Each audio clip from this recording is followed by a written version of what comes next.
Halo,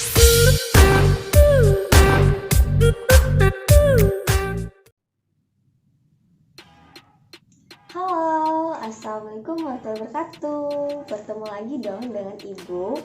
Nah, pada pertemuan kali ini kita akan membahas sebuah pembahasan yang baru, karena pembahasan yang sebelumnya yaitu tentang teks eksplanasi itu sudah berakhir dan sudah habis. Jadi kita akan membahas pembahasan yang baru yaitu pada bab 3 tentang ceramah. Nah, di sini kemungkinan kawan-kawan atau adik-adik sekalian sudah mengetahui apa sih itu ceramah, terus pernah mendengar ceramah. Jadi tentunya dan kita akan menggali apa sih itu ceramah, jenis-jenisnya, ciri-cirinya. Jadi tanpa basa-basi lagi, kita langsung aja masuk ke materinya. Pada bab 2 kali ini, kita akan membahas tentang informasi dalam teks ceramah. Adapun poin-poin yang akan kita bahas pada bab 2 ini tentang ceramah. Yang pertama yaitu adalah definisi ceramah, yang kedua ciri-ciri ceramah, yang ketiga informasi dan permasalahan aktual dalam ceramah, yang keempat jenis-jenis informasi, dan yang terakhir tanggapan terhadap informasi dan permasalahan aktual dalam ceramah.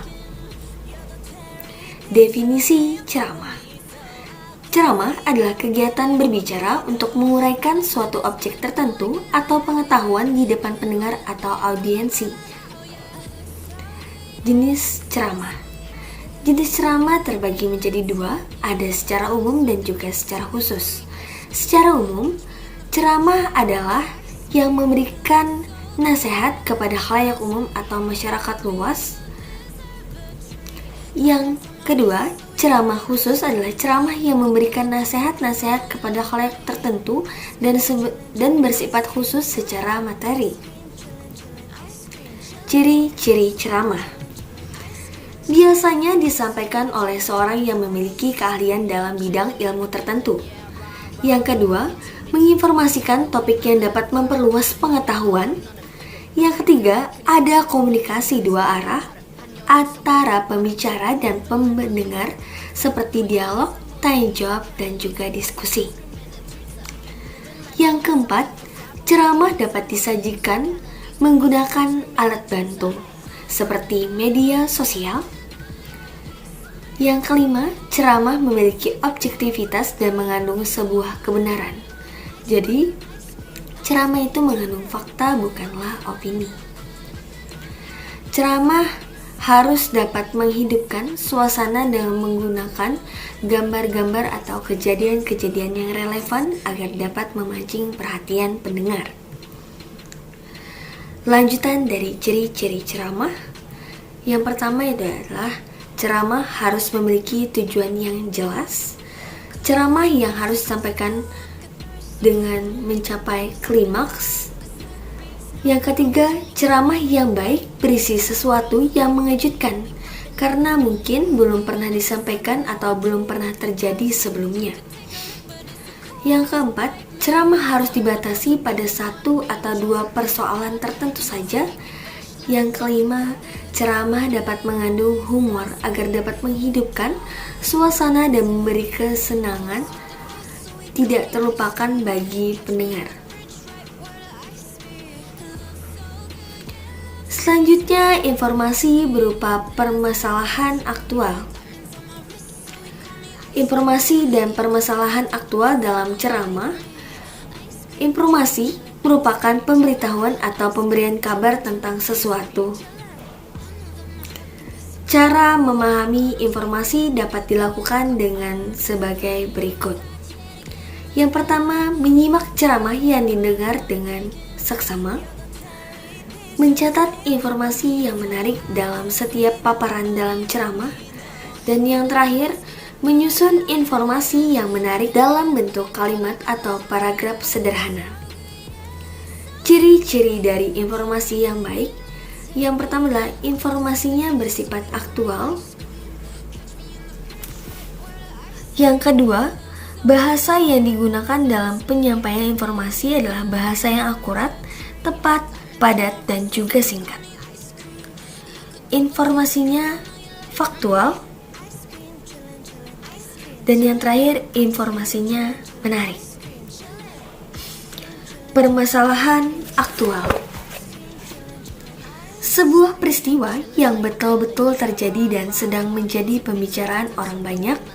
Setiap permasalahan aktual memiliki intisari atau bagian penting yang menjadi pokok persoalan.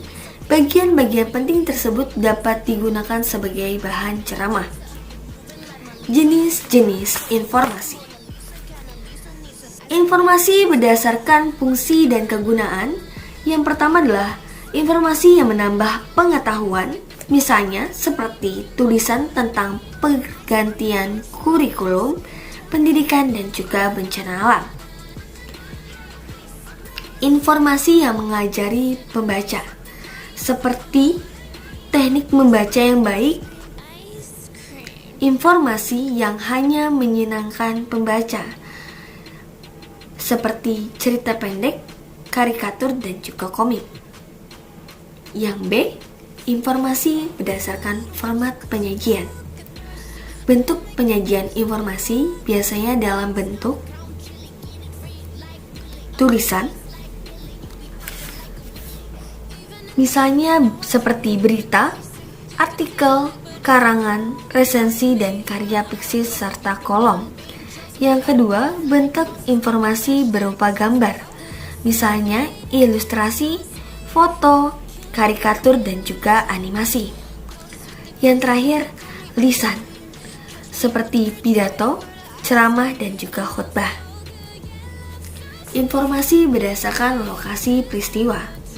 Yang pertama, informasi yang bergantung pada tempat kejadian peristiwa berlangsung. Yang kedua, informasi berdasarkan lokasi peristiwa dapat dibagi menjadi informasi daerah, nasional, dan juga mancanegara. Informasi berdasarkan bidang kehidupan. Informasi yang bergantung pada bidang-bidang kehidupan yang ada. Bidang-bidang kehidupan tersebut antara lain pendidikan, olahraga, musik, sastra, budaya, dan juga iptek. Informasi berdasarkan kepentingan terbagi menjadi dua. Yang pertama, informasi yang menyangkut keselamatan atau keselangsungan hidup pembaca. Yang kedua, informasi yang menyangkut perubahan dan pengaruh pada kehidupan pembaca.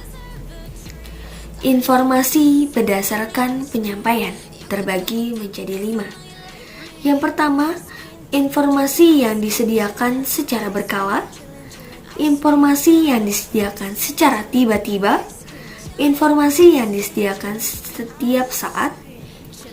Yang keempat, informasi yang disediakan berdasarkan dikecualikan. Yang terakhir, informasi yang diperoleh berdasarkan permintaan.